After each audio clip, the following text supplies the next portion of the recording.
Hello guys, आज के topic में हम लोग स्टार्ट करने वाले हैं हमारा बहुत ही इंपॉर्टेंट सीरीज़ जिसका नाम है एरेज।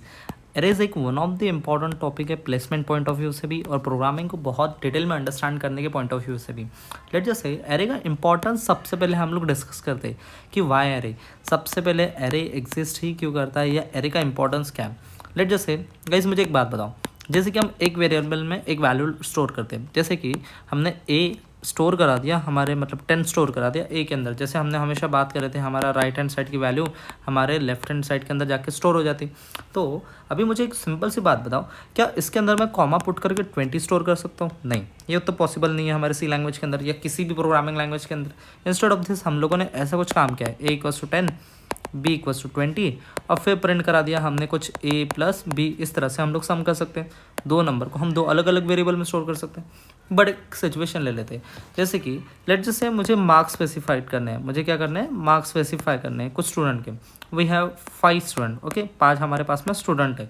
अब अगर 5 स्टूडेंट है, अब मुझे 5 स्टूडेंट के मार्क्स चाहिए, तो मुझे क्या करना पड़ेगा, स्टूडेंट 1 को मिले 10 मार्क्स, स्टूडेंट 2 को मिले 20 मार्क्स, स्टूडेंट हमारे पास में 3 को मिले हमारे पास में 30 मार्क्स। इस तरह से हमें जाना पड़ेगा। बट क्या कोई ऐसा तरीका है कि हम सिंगल वेरिएबल के अंदर मल्टीपल डेटा स्टोर कर सके? यहाँ से ही कंसेप्ट निकल के आता है जिसका नाम है हमारे पास में एरेज। अब बहुत ही इंपॉर्टेंट रोल प्ले करता है एरे, अच्छे से समझने की कोशिश करते हैं। देखो एरे क्या क्या होता है, एरे के अंदर कुछ चीज़ें होते हैं। सबसे पहले एरे को रिप्रेजेंट करते हैं अपन ऐसे स्क्वायर ब्रैकेट की मदद से। इससे क्या करते हैं, अपन रिप्रेजेंट करते हैं। अच्छा, इसको हम लोग इंडेक्सिंग भी बोलते हैं। क्या बोलते हैं इसको? इंडेक्स। क्या बोलते हैं?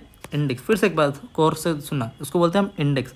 अच्छा बेटा, सबसे पहले हाउ टू डिफाइन एरे, एक एरे को डिफाइन कैसे किया जाता? लेट जैसे एरे का मतलब क्या होता? एरे का मतलब होता, एरे की एक सिंपल से डेफिनेशन है, array is a collection of similar data type. अच्छा, मतलब इसके अंदर डेटा टाइप चेंज नहीं हो सकते। हमारे कौन से प्रोग्रामिंग लैंग्वेज के लिए? C++, जावा के लिए, पाइथन के लिए। पाइथन के अंदर टपल हो सकता है, उसमें मल्टीपल डेटा आता है, बट C++, जावा के लिए तो नहीं हो सकते। अब लेट जैसे हम लोगों के पास में क्या है, हमने एक इंट ARR नाम से वेरिएबल बना दिया। हम चाहते हैं कि ARR के अंदर मल्टीपल डेटा आ जाए, तो मैं यहाँ पर क्या कर सकता, इस तरह से इंडेक्सिंग लगा सकता। देखो यहाँ पर मुझे साइज़ स्पेसिफाइड करना पड़ता है कि मेरे एरे के अंदर साइज़ कितनी है। लेट जैसे अगर हम लोगों ने यहाँ पर देख दिया 5, तो अभी मेरे एरे के अंदर साइज़ है in total 5। Okay, equals to मैं कुछ चीज़ें डिफाइन कर रहा। लेट जैसे मैं यहाँ पर 1 2 3 4 5 कुछ डेटा को मैंने डिफाइन करा। अच्छा ओके, अब ये डेटा जो मैंने डिफाइन करा, अब ये डेटा एक्चुअल में है क्या? देखो ये मेरी 0th नंबर के इंडेक्स है, या हमारी 1st नंबर के इंडेक्स है, 2nd नंबर के इंडेक्स, 3rd नंबर के इंडेक्स, 4th नंबर के इंडेक्स। इस तरह से हम लोग क्या कर सकते हैं, इंडेक्सिंग को डिफाइन कर सकते हैं। नाउ अभी अगर हमें इतने कुछ चीज़ें, अगर हमें बेसिक टर्म्स अगर समझ आ गए, तो अभी हम लोग क्या समझने की कोशिश करते हैं, अभी हम लोग कुछ बेसिक टर्म्स के बारे में जानने की कोशिश करते हैं। अच्छा, अगर मुझे इसके प्रिंट कराना है तो मैं सिंपल यहाँ पर लिखूँगा प्रिंट एफ, वही हमारा बेसिक सा तरीका है। यहाँ पर %d और यहाँ पर क्या आएगा हमारे पास में, लेट जैसे हम लोग यहाँ पर पुट करके देखते ARR, तो यहाँ पर हमें एक एरर देखने मिलेगा। अच्छा, इसके अलावा हम, अच्छा आप बोलोगे कि भैया ये ब्रैकेट भूल गए, ब्रैकेट को भी पुट कर दो। एक काम करते, ब्रैकेट को पुट करते, अभी भी हमें एरर देखने मिलेगा। तो मुझे इसके अंदर इंडेक्स देना पड़ेगा। इंडेक्स हो सकता है हमारे पास में 0, तो हमारे पास 1 प्रिंट होगा। इंडेक्स आ गया 1, तो हमारे पास 2 प्रिंट होगा। हमारे पास में 3 आ गया तो 4 प्रिंट होगा। चलो एक काम करते, इसे कोड के फॉर्मेट में समझने की कोशिश करते। देखो सबसे पहले मैंने क्या कर दिया, मैंने यहाँ पर एक एरे बना दिया, इंट ARR, ठीक है, राइट, इक्वल्स टू यहाँ पर कुछ वैल्यू। लेट जस्ट से मैंने स्पेसिफाइड कर दिया 1 2 3 4 5, तो 5 वैल्यूज़ मेरे पास में आ गए। अब अच्छा भैया आपने बोला था कि यहाँ पर साइज़ देना है, यस यहाँ पर साइज़ देना है, बट अगर साइज़ नहीं भी दिए तो ये डायरेक्टली अज्यूम कर लेगा अगर आपने डायरेक्ट वैल्यू पुट करे तो। ओके, नाउ इसे प्रिंट कैसे कर सकते हैं? अच्छा ये इस टर्म को समझते हैं। देखो हम लोग क्या कर सकते हैं, इसके अंदर बहुत ही अच्छे ऑप्शन अवेलेबल है। हम लोग यहाँ पर लूप लगा सकते हैं। तो मैं एक काम करता हूँ, एक सिंपल सा लूप लगा लेता हूँ। मैं कहता हूँ int i equals to 0, right. अब हम लोग क्या बोलेंगे, i इज़ ग्रेटर देन या less than equals to 5। Okay, now i जो भी रहेगा हमारा वो ऐड होते जाएगा, तो i++। ओके, अपडेट भी करा दे। अब इसे प्रिंट करा देते।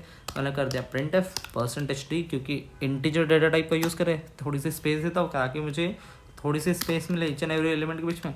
देखो ARR, अच्छा इतना लिखने से तो नहीं होगा, बट अगर हम यहाँ पर i पुट कर दे तो i की वैल्यू जो अभी हमारे पास में क्या रहेंगे, i की वैल्यू जो हमारे पास में अभी 0 है, तो ये 0 रहेंगी, राइट। अब ये i++ से क्या हो गया, i++ से वैल्यू 1 से बढ़ गई, तो यहाँ पर 1 आ जाएगा, फिर 2 3 4 सिमिलरली इस तरह से आउटपुट दिखाई देगा। तो देखो जैसे हमने रन बटन पर क्लिक किया तो मुझे यहाँ पर कुछ नंबर्स मेरे डिस्प्ले हो गए 1 2 3 4 5। इसी तरह से हमने बेसिक ऑफ एरे की अंडरस्टैंडिंग बना ली। लेकिन क्या हो अगर मुझे ये एरे की साइज़ ही पता ना है, क्या नहीं पता है एरे की साइज़। अच्छा अभी बहुत ज़्यादा इम्पॉर्टेंट देखो एक टर्म्स निकल के आता है कि how to find the size of an array. ठीक है, बहुत इंपॉर्टेंट है। देखो बेटा प्लीज़ ध्यान से समझना, यहाँ पर ध्यान से देखो इस तरह का आपका पीसी में मेमोरी का रिप्रेजेंटेशन होता है। ये आपके इस तरह से मेमोरी दिखती है। ओके नाउ अब आप लोगों को समझना क्या है, लेट जस्ट से हम लोगों ने a = 10 लिखा था, सही है। अब a के अंदर 10 आ गया तो ये इस मेमोरी के ये वाले ब्लॉक के अंदर जाके स्टोर होगा। अच्छा लेकिन ये इंटीजर जो कि इंटीजर a है, ये जो a है ये भी तो मेमोरी में कुछ जगह ले रहा होगा। तो ये ले रहा है मेमोरी में 4 बाइट। कितने बाइट ले रहा है बेटा? 4 बाइट। अच्छा ये मुझे पता कहाँ से चला? ये मुझे चला साइज ऑफ नाम के ऑपरेटर से। किससे पता चला? साइज ऑफ नाम के ऑपरेटर से। तो एक सिंगल वैल्यू कितना ले रहा? 4 बाइट ले रहा। ओके नाउ एक अगर हमने एरे बना लिया, लेट जस्ट से हमारे पास में एक एरे है इंट ARR और इक्वल्स टू समथिंग कुछ एलिमेंट्स जैसे कि 1 2 3 4 एंड 5। ओके नाउ अच्छा मुझे बताओ कि ये एलिमेंट भी इंटीजर है तो ये भी 4 बाइट ले रहा हूँ। ये एलिमेंट भी इंटीजर है 4 बाइट ले रहा हूँ। ये एलिमेंट भी इंटीजर है 4 बाइट ले रहा हूँ। ये एलिमेंट भी इंटीजर है 4 बाइट ले रहा हूँ। सिमिलरली ये एलिमेंट भी इंटीजर है 4 बाइट ले रहा हूँ। सबका अगर मैं ऐड ऑन करूँ तो क्या निकल के आ रहा है? मेरे पास में निकल के आ रहा है 20। करेक्ट, एकदम करेक्ट। अच्छा अब मुझे इसकी साइज़ फाइंड करनी है तो क्या मैं एक फार्मूला लिख सकता हूँ?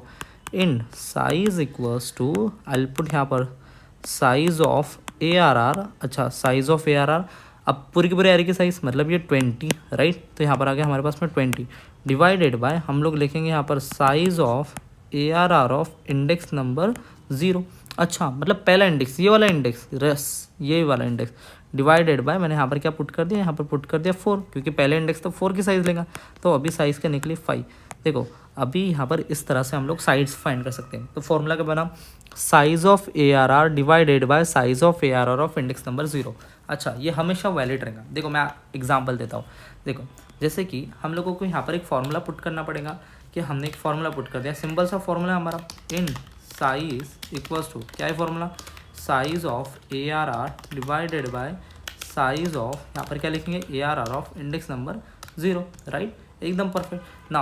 अभी हम ये 5 के जगह पर साइज़ लिख सकते हैं, सही है, एकदम बढ़िया।